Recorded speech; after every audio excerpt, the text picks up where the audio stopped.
Your on-screen career, I mean, it's been insane opportunity after insane opportunity. And your love of not just comedy, but basketball always sort of like ties through. Obviously, Uncle Drew, you know what I mean? That was an incredible film. But not even there, you appeared in Space Jam as well. And you've got to just really interact with a lot of basketball players who want to dip their toe into Hollywood. Has there been a favorite sort of ball player that you've got to share the screen with? I'm gonna tell you something. So I liked a lot of them in Uncle Drew, but you know who really is really talented is Chris Webber. Really? Wow, man. What was Chris Webber like? He was so funny, man. When he got into character and got the stuff on, man, he was brilliant to watch, actually. It was kind of crazy because I was giving out tips and stuff to people, but like I was giving tips and stuff out. Chris was like crazy. And that's weird because that's one of my favorite power forwards of all time, actually. Like, for real. Like, he's like my top person. That was somebody I was kind of nervous to meet. Our first table read. It was weird because he was saying the same thing about me. Like, he said it to me first, like, dude, I'm a little nervous, but I'm a big fan. I'm like, what? I've been trying to figure out what I was going to say to you today. I picked out my outfit for the day. Yeah. You better be surprised I didn't find me a Washington Bullets jersey with you on the And on top of that, Chris Webber, it doesn't surprise me that he was good at acting because he was one of the dudes growing up that I feel like people knew outside of basketball that wasn't like Shaq also. You know what I mean? Like culturally. He was such a cultural player, like Fab Five, dating Tyra Banks, you know what I mean? He was producing on Nas albums. He was rapping. He would just do cool shit all the time. So like, and he would do it cool. See, like Chris Webber never forced his cool. Yeah. That's what I like about it. It's like you too. Like it's like certain people who just like y'all just don't force it, right? Yeah. Some people I don't think they force it, but like Shaq was always like, Shaq fool, you know. He's very Shaq, in your face with it. Yeah, but like Chris Webber, like y'all super chill. Yeah. And I've always admired that. Because then also too, that's what made y'all make y'all like crazy angry faces on the court. Yeah. y'all wasn't that nigga mad right there. Man, like leave him alone. Now, C. Webb was a bad man. C. Webb was so, like, it was so funny because when the Fab Five was so, I was just rewatching that. Look, I'm a sports guy. So y'all can hit me now. Oh, no, we get into the sports today. Yeah. So like the Fab Five documentary, I just rewatched again. That was just so, I think we just really forget how crazy that was, how they changed. It changed sports. Man. It changed sports overnight. Black socks, black shoes, ball heads. And the shorts. It was just fly. It was fly. And also I never looked at it at that time of like racially, what that was doing. I just thought, blacks, the Fab Five, like these niggas is nice.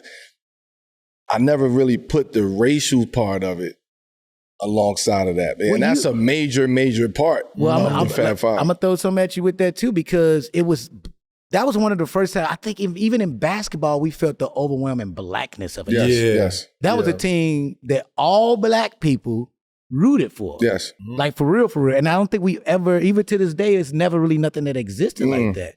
It's almost felt like they put one of us on one of those teams, like, like Green Hill on Duke or something like that. The Fab Five was like, that felt like us. And on top of that, college basketball is big now, but for some reason back then, when you had to spend time, like you see people spending 2 years, 3 years in college, being household names and all that stuff. College basketball felt so big back then. And here comes these freshmen, young black freshmen that don't dress like nobody. From Detroit. Bro, come on, man. And they hooping, running through the tournament, getting to the chip back-to-back years. It's insane. Like, man, it makes me happy when I think about the Fab Five. Like that was just a crazy. Yeah, some moments. I think now that I'm like an adult, and even now, like I got a couple dollars to go do stuff, but that's like, damn, I wish I had some bread there. Like, you know what I mean? Go see them play, yeah, just to go see them play, or just to be around whatever that energy is, because that was something we'll never see that again. You know what I mean? You play against C-Webb? Yeah. Which? C-Webb was like one of the first vets, like OGs, who was like, yeah, Lord, young fella, keep doing what you're doing. Like, you the nigga they love to hate. Like, like he was that to me. So to your point, like coming from C-Webb was like, oh, he was in Philly.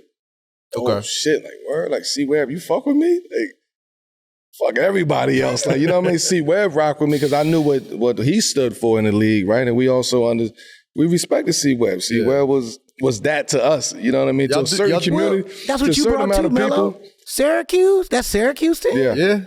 to me was another black team. Yeah. You know what I'm saying? Like Yeah. for real. Like you walk around with your headband, and even the way I ran through it just felt like it's certain. Yeah. It is literally certain college teams and players. Respect, yes. Even the UCLA team with the O'Bannon brothers. That's a fact. That felt like that, right? It's just like certain teams are just Georgetown. and that's crazy. That's what that era ushered in the 90s when you think about it, right? Yeah. And when you think about like, oh yeah, that was top picks. It was everybody who had that swag to them. That thing. You know what I'm saying? Man, the 90s was crazy when it came about. And I'll say this, and I don't care who hear this, right? I was a freshman in high school. I played basketball. I used to hang out with all the singers. I was the first person to tell everybody about Allen Iverson. Okay. It came from me. Because that's when they used to show all the random Big East games on Absolutely. NBC.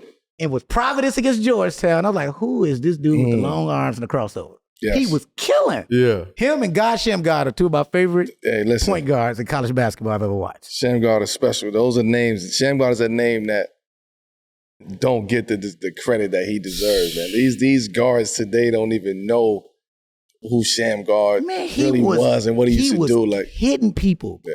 But I think that's a big proponent of college basketball and its popularity, right? Like in a weird way, what C-Web made super cool, like as far as like being in college for like 2 years, you know what I mean? For as long as they did, having long runs, like keeping that team together.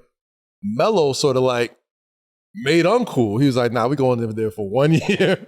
And like, that is a fact. It's funny how it's like bounce about that way, LeBron right? and Like, Melo did it. Think about this. At the same time, right? We had somebody come from high school and somebody leave after their freshman year and won a national championship. It was just kind of like, all right, y'all know we finna do what the fuck we want to now. I mean, when you think about it though, it's like how we build basketball stars, right? Like C-Web and the Fab Five, like you had to be dominant in college. You had to either have a deep Final Four run before the world knew who you were. And then like, here comes Carmelo, comes in 1 year in college, wins the Natty, and the same year that like the greatest. Like the 6th seed? We was what was it, 3rd seed that year? 3rd seed? 3rd? We was 3rd. 3rd is still like 6th seed, really. That's a fact. 3 and 10 is crazy. That game is crazy. That game is crazy.